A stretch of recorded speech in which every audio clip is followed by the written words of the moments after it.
सास का पान बनारस वाला। सास को था दिन भर बनारसी पान खाने का क्रेज और बहू को करना था हर काम बहुत तेज।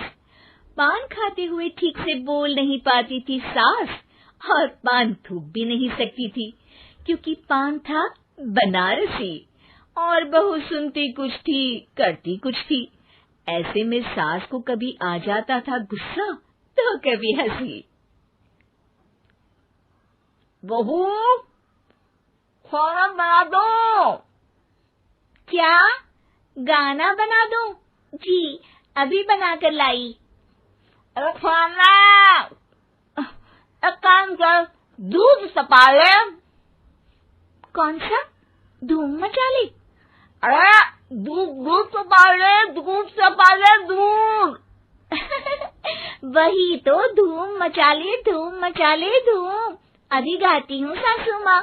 धूम मचा ले, धूम मचा ले, धूम धूम। सास परेशान होकर अपना सर पकड़ लेती है और बहू की हरकत देखकर वो बहू से कुछ नहीं कहती है। एक दिन घर में आते हैं एक मेहमान। सास उस वक्त भी चबा रही होती है अपना पान। और बताइए, कैसे हैं? क्या कह रही हैं आप? अरे पूछ रही हैं, पैसे हैं? अरे नहीं, कैसे हैं आप? पैसे हैं साहब। अरे कैसे हैं आप बोल रही हूँ, कैसे हैं आप कह दीजिए। अरे पैसे हैं साहब बोल रही हूँ, पैसे हैं साहब दे दीजिए। अरे पैसे क्यों मांग रही हैं? हमने कोई उधार लिया है क्या आपसे? अरे नहीं तो। वही तो बोल रही है। वही तो, आपने पैसे लिए ही होंगे उनसे। अरे यार, पान थूक दीजिए ना, फिर बोल लीजिए। थूकूंगी, रुको छोड़ो। क्या? ठीक से बोलिए ना। थूक लूंगी, रुको छोड़ो। कह रही हैं ठोक दूंगी, रुको थोड़ा। अरे हम मेहमान हैं आपके यहाँ, नाश्ता पानी की बात करने की जगह मारपीट की बात कर रही हैं आप। अरे नाश्ता तो कर लो। है क्या? बोल रही हैं रास्ता पकड़ लो। सब बेइज्जती है यार, दोनों सास बहू मिलकर डरा धमका रही हैं। अरे रुको सही, आंसू करके आई, पान निकालूंगी, रुको। क्या क्या कहना चाहती हो? अरे रुको भी, आंसू करके आई, पान निकालूंगी, रुको। बस इतना कहकर सास चली जाती है थूकने पान, लेकिन बहू से सास की बात का मतलब पूछ लेते हैं मेहमान। अब ये क्या बोल कर गई हैं? सुना नहीं? बोल रही थी रुको अभी चाकू धार के लाई, जान निकाल लूंगी, रुको। बस बहू की बात सुन के भाग जाते हैं गेस्ट और सास का पान थूकना भी चला जाता है वेस्ट। अरे मेहमान किधर गए? भाग गए। आपने कहा था ना चाकू जान निकाल लेंगी। अरे बोला था आथू, चाकू नहीं, और पान निकाल लूंगी, जान नहीं। अरे तू मेरी गजल का रीमिक्स बनाएगी तो लोग कुछ का कुछ तो समझेंगे ही। अरे क्यों बोलती है बीच में? आपकी बात किसी को समझ में नहीं आती इसलिए। अरे तो पान रहता है ना जुबान पे। अरे खाई के पान बनारस वाला, लग जाता है आपकी जुबान पर ताला। माँ जी 1000 बार समझाया है, पान खाते वक्त चुप रहा करिए, बात का बतंगड़ बन जाता है। अरे पान पहले मेहमान बाद में। अरे इतना रसीला पान कैसे थूक दूं, वो भी मेहमान के लिए। किसी दिन ना ये पान के चक्कर में बड़ी मुसीबत में फंस जाओगी आप।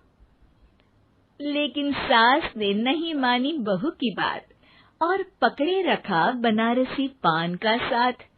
घर में घटती रहती एक जैसी घटना, सास बोलती दिल्ली पर बहू सुनती पटना।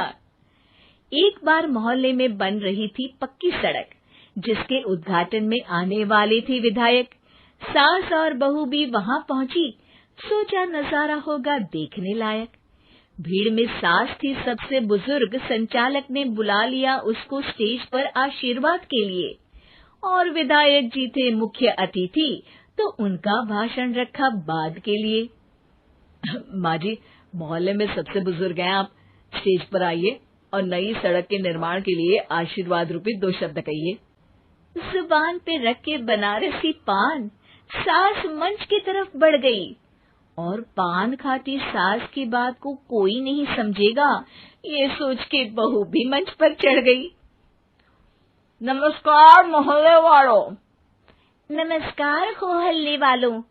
मोहल्ले वालों। मोहल्ले वालों, ठीक है समझी। मैं बहुत खुश हूँ कि जो रोड बन रही है। मैं बेवकूफ हूँ जो रोड बन रही है। बेवकूफ नहीं, बहुत खुश। ओह, बेवकूफ नहीं, बहुत बेवकूफ। आम आदमी का विकास होगा। आम आदमी का विनाश होगा। विनाश नहीं, विकास। विनाश नहीं, विकास होगा। सॉरी सासू माँ। विधायक जी बहुत ही बढ़िया आदमी है। विधायक जी नॉटी बढ़िया आदमी है। अरे सासू माँ, ये क्या बोल रही हो? पहले तो सास बहू की बात सबको हंसाती है, पर बात तब बिगड़ती है जब विधायक जी पर आती है। ये क्या बोल रही हैं दोनों मेरे बारे में? विधायक जी कभी मोहल्ले की सुंदर कांड करवाते हैं। विधायक जी कभी मोहल्ले के अंदर कांड करवाते हैं। अरे नहीं बहू, ठीक से सुन। सॉरी माँ जी। विधायक जी बहुत विकास करते हैं। विधायक जी बहुत बकवास करते हैं। अरे यार बहू, मेरा मतलब विधायक जी सबके अच्छे के बारे में सोचते हैं। विधायक जी सबके कच्चे के बारे में सोचते हैं। माँ जी, ये क्या बोल रही हैं आप?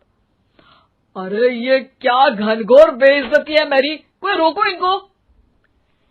नेताजी का गुस्सा देखकर सास हो जाती है परेशान। बहू को डांटने के लिए स्टेज पर ही थूक देती है पान के पिचकारी की धार में होता है उछाल। सामने बैठे नेता का कुर्ता हो जाता है छींटों से लाल।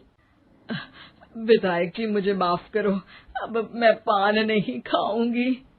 सासू माँ मुझे भी माफ करो, अब मैं आपकी बात में टांग नहीं अड़ाऊंगी। अरे आप दोनों मुझे माफ करो, आपका मोहल्ला मुझे माफ करे, भगवान मुझे माफ करे जो मुझसे यहाँ आने का पाप हुआ। भीड़ जोर जोर से ठहाके मारती है। सास अपनी बहू पे गुस्सा उतारती है। नेताजी हो जाते हैं उड़नछू। माँ जी हमेशा के लिए कर देती है पान को अथू। इसका मायका प्रेम। रिद्धि की सास को हर वक्त अपने मायके का गाना गाने की आदत थी। अरे बस करना माँ, मामा का ये किस्सा तो 50 बार पहले भी सुना चुकी है। अरे हाँ, तो क्यों ना बताऊं। तेरे चाचा तो उस वक्त हाथ झाड़ कर खड़े हो गए थे, तब मामा ही था तेरा जो आगे आया और मदद की। देखो अब ठीक है ना, जो हो गया सो हो गया। क्यों एक बात को हमेशा गाती रहती हो? अब तो बहू घर आ गई है, उसे तो सबको मान कर चलना है ना, कि सिर्फ सास का मायका ही समझेगी वो। तभी वहाँ रिद्धि आ जाती है। माँ, आज मैं घर जा सकती हूँ? माँ को मेरी बहुत याद आ रही है। शादी के बाद एक बार भी नहीं गई। हाँ तो कौन जाता है? अरे मेरी शादी के बाद जब मैं विदाई होकर आई, इतना बड़ा ससुराल मेरा, खाने वाले 10 लोग और बनाने वाली मैं सिर्फ एक। ऐसा लग रहा था जैसे सिर्फ खाना बनाने के लिए ही ब्याह किया है। वो तो मेरा भाई था, गांव से एक काम करने वाली चाची को भेज दिया जो मेरा हाथ पटाती थी, और उसको पैसा, खाना, कपड़ा, रहने के लिए कमरा, वो सब किसने दिया था? तुम्हारे भाई ने। ये मामला रोज का था। ससुर भी जब गुस्सा होते तो वो सारी बात कह देते जो उनके मन में इतने समय से चल रही थी। मेरा भाई, भाभी, भतीजा, भतीजी सब छुड़वा दिया। मैंने जीवन भर सिर्फ तुम्हारे परिवार वालों से निभाया, लेकिन अब भी चैन नहीं है तुमको। बहू के सामने सास को लगा कि उसकी बेइज्जती हो रही है। अब सुन बहू, अपने कमरे में जा, कहीं नहीं जाना मायके वायके। घर का काम कौन करेगा? पड़ोसन। बहू समझ जाती है मामला गर्म चल रहा है। कमरे में जाने में ही भलाई है। कमरे में क्या है? तुम्हारी माँ हर वक्त चिक चिक चिक चिक करती रहती है। कल ताई मिली थी तुम्हारी मुझे, लेकिन मजाल है सासू माँ की उन्होंने एक बुराई की हो, लेकिन सासू माँ हाँ, जब देखो तब ससुराल के लोगों की बुराई करती रहती है। बेचारे पापा जी कितना मिस करते हैं अपने घर वालों को। मेरा तो बड़ा मन करता है कि ताऊ जी, चाचा जी और सब मिलकर रहे, ना साथ रहे लेकिन आना जाना तो ठीक से रखे। हिंदुस्तान और पाकिस्तान एक हो सकता है, लेकिन चाचा और ताऊ के परिवार के साथ हम लोगों का मिलन ना जी ना, कभी नहीं हो सकता। ये बात है। देखिए मेरे साथ ना ज्यादा चैलेंज मत करिएगा, ऐसा कोई काम नहीं है जो मैं नहीं कर सकती। ससुर जी जो कि बहू की बात सुन रहे थे सामने आ जाते हैं। अरे बेटा, तू ये कर सकती है तो प्लीज मेरा परिवार किसी तरह मुझसे मिलवा दे। सारी जवानी तो मैंने किसी तरह काट ली, लेकिन जीवन के इस पड़ाव पर बहुत याद आती है मेरे परिवार की। हाँ हाँ पिताजी, आप चिंता मत करिए, बस मेरा साथ देते रहिए आप दोनों। फिर देखिए कैसे माँ जी भी ठीक हो जाएंगी और पूरा परिवार भी एक हो जाएगा। थोड़ी देर बाद बहू सामान लेकर घर से निकल रही होती है कि मना किया था ना तुझे मायके जाने के लिए, फिर क्यों जा रही है? बहू कुछ कहती इससे पहले ही बेटा बोलने लगता है। क्या है माँ, वो घर जा रही है। वैसे भी उसके माता पिता ने मुझे 10 लाख दिए तब जाकर मेरा काम शुरू हो पाया, वरना तूने मेरे लिए किया क्या है? अरे वाह बेटा, बचपन से पढ़ाया लिखाया, तेरे दुख दर्द में जगी और आज वो लोग तुझे सही लग रहे हैं। और फिर ससुराल में लड़की खुश रहे, ये तो मायके वालों की जीवन भर की जिम्मेदारी रहती है। तो ये तुमको भी तो सोचना था ना। ताऊ जी ने पापा को पढ़ाया लिखाया, जब तुम नहीं आई थी तो पापा के लिए ताई जी ने पापा की माँ की तरह देखभाल की। अब बोलिए। अरे तू कुछ नहीं जानता बेटा, तेरे पापा को सब पता है, तभी वो उन लोगों से वास्ता नहीं रखते।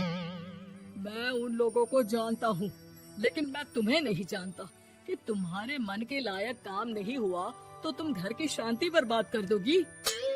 सास जोर जोर से चिल्लाने लगती है। तभी वहाँ सास का भाई आ जाता है। अरे क्यों आप लोग मेरी बहन को परेशान करते रहते हैं? पहले ये जीजा कम थे, जब बहू भी आ गई। बहन, मैंने तो 30 साल पहले ही बोला था, अपना हिस्सा ले और छोड़ इन लोगों को, चल अपने साथ। बहू समझ जाती है कि माँ ससुर की नजर किस पर है। देखा, तुम लोग मुझे अकेला मत समझना, मेरा भाई खड़ा है आज भी मेरे लिए। बहू मायके जाती है और आते वक्त साथ में एक नौकरानी ले आती है। अरे बहू, कुछ खाने को दे दे। अरे आंटी, क्यों भाभी को परेशान करती रहती हो? उनके भाई ने मुझे जिम्मेदारी दी है, किसी भी चीज की परेशानी नहीं होनी चाहिए भाभी को, जो चाहिए मुझे बोलने का। आय हाय, बहू के मायके वालों का इतना दखल। ये मेरा घर है, कोई कल का आए इसे पूरा कैप्चर कर ले, ये बर्दाश्त नहीं होगा मुझसे। क्या हो गया सासू माँ, क्यों सुबह सुबह चिल्ला रही हैं? चमेली, ओ चमेली, क्या कहा था मेरे भाई ने तुझे? अरे दीदी बहुत तेज है आपकी सासू माँ, मैंने तो बोला कुछ चाहिए तो मांग लो मुझसे। अरे निकल यहाँ से, घर को रेलवे स्टेशन बना रखा है, जो देखो वो घुमा जा रहा है यहाँ से वहाँ। ये कहीं नहीं जाएगी, ये जाएगी तो घर का काम कौन करेगा? मैं। हाँ, और क्या करती है बहुएं? घर का काम ही तो करती है, इसमें नया क्या है? तभी वहाँ ससुर जी आ जाते हैं। हाँ, तो यही बात तो तुम्हें भी समझनी चाहिए थी ना। आज बहू के मायके से नौकर आ गया तो तुम्हें बुरा लग रहा है? अरे तो उस वक्त गर्मा गर्म खाना तो सबने खाया ना। ऐसा तो नहीं है कि मेरे मायके का नौकर था तो सिर्फ मेरे लिए बनाता था। अरे निकालो इसे फिलहाल, बाद में बात करती हूँ। सास का गुस्सा जोर से नौकरानी पर फूटता है। तभी वहाँ बेटा सामान के साथ आकर खड़ा हो जाता है। चलो रिद्धि, तुम ठीक बोलती हो, मेरी माँ को तो हम लोगों की कोई फिक्र है ही नहीं, ये तो सारा दिन सिर्फ अपने बारे में सोचती है। और देखिए, मैं अब से कह रही हूँ कि अब से इस घर की तरफ आपको देखना भी नहीं है। नहीं आना आज के बाद इन लोगों से मिलने। हाँ, बस कभी कभी दिन में 2 बार मिलने आ जाओ। नहीं, बिल्कुल नहीं। ससुर झूठा नाटक करते हुए। मेरी बीवी ने मुझे मेरे ही परिवार से दूर कर दिया, आज बहू मेरा इकलौता बेटा दूर कर रही है। हाय, कैसे जीऊंगा मैं। वाह, वो भाई जो आपको बेटे की तरह मानता था, उन्हें छोड़ने में तो दुख नहीं हुआ। आज खुद का बेटा छोड़कर जा रहा है तो कैसे जीऊंगा। बड़े आए। अब सास समझ चुकी थी कि उससे गलती क्या हुई है। मुझे माफ कर दे बहू। अब मेरी समझ में आ गया कि अपनों से दूर कर बीवियां पति का भला नहीं बल्कि उन्हें जीवन में अकेला कर रही है। मुझे माफ कर दे, मैं अब सबसे माफी मांग लूंगी। ससुर जी दूर से बहू को थम्स अप दिखाते हैं।